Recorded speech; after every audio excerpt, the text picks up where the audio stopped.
আসসালামু মাননীয় আলাইকুম। প্রধানমন্ত্রী ওই যে প্রান্তর মা কথা বলছে। আসসালামু আচ্ছা, আলাইকুম। একটু মা কথা বলবে। হ্যাঁ, কথা বলতে। হ্যাঁ, ওয়ালাইকুম আসসালাম। কেমন আছো তুমি? হ্যালো। আলহামদুলিল্লাহ ভালো আছি। আপনি কেমন আছেন? হ্যাঁ, আচ্ছা হ্যালো, আছি আপা, আমি। আচ্ছা, আমার আমার বলো ছেলে একটু। নির্মম বলো, ভাবে আমি শুনি। হ্যাঁ, করছে, এর বিচার চাই। আমরা আমরা ক্লিক করি বলে কি আমরা অপরাধ? আমার অল্প বয়সের ছেলে, সে সাধারণ সম্পাদক ছিল, তাই কি তার অপরাধ ছিল? নির্মম ভাবে আপনি ডিবির লোকেরা ওরে নিয়ে এসে মারধর করছে, বাড়ি তল্লাশি করছে। আমি একটা অসহায় বিধবা মা, আমার দুটো সন্তানের একটা সন্তান কেড়ে নিয়ে গেছে। এখন আমি কি নিয়ে থাকবো?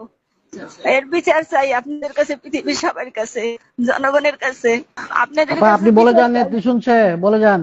হ্যাঁ, আপনাদের কাছে বিচার চাই। আমি দীর্ঘ 16 বছর ধরে স্বামী হারা, আমি এই দুইটা বাচ্চা নিয়ে থাকি। আমার এই বাচ্চা পড়াশোনা করে, কাজকর্ম করে, সেভাবে আমার ফ্যামিলি চলে। আর সে আমার বুক থেকে এই বাচ্চাটা নিয়ে গেছে। এইদিকে আইনের, এই কি আইন? এই দেশের আইন কি এইভাবে মানুষকে মার বুক খালি করে? আইন কি এইভাবে আমাদের এইভাবে জর্জরিত করবে, কষ্ট দেবে? আমরা তাহলে কি মানুষ না? আপনাদের কাছে একটাই অনুরোধ, এর বিচার চাই নির্মম ভাবে। তাদের তাদের উপরে উপরে পদ আছে, আমরা তো সাধারণ মানুষ, আমাদের কোনো পদ নাই। আমরা খাটি আমরা সাধারণ মানুষ।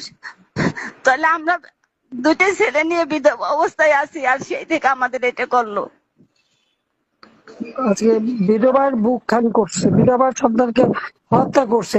এই অভিশাপে ওরা শেষ হয়ে যাবে। এই অভিশাপেই শেষ হয়ে যাবে। মা, আপনি চিন্তা করবেন। আমার খবরটা শুনে এত খারাপ লেগেছে, তা বলার মতো না। এটা ঘরে ঘরে এরকম কান্না, ঘরে ঘরে মায়ের বুক ওরা খালি করে গেছে। আমরা এইরকম অবস্থা বাংলাদেশে ছিল আমরা না। কিভাবে বাঁচবো, কিভাবে আমরা চলবো? আমরা তো কোনো কিছুতে প্রতিবাদ করতে পারবো না, তাতে আমাদের কোনো নিরাপত্তা থাকবে না। প্রতিবাদ করতে মানা করছে, আমাদের কোনো নিরাপত্তা নাই।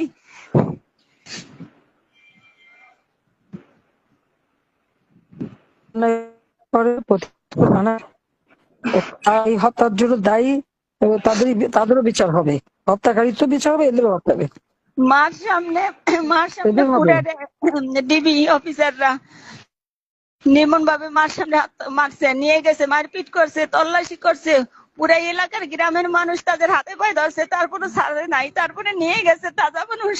আর এখন মৃত্যু নিয়ে যাবো, এখন কিভাবে বাঁচবো, কিভাবে চলবো? ওই ইউনূস আর বিএনপি গম থানা পোড়া পোড়া সব পুলিশদের বাইরে ঠ্যাং বেঁধে ঝুলাই রাখছিল।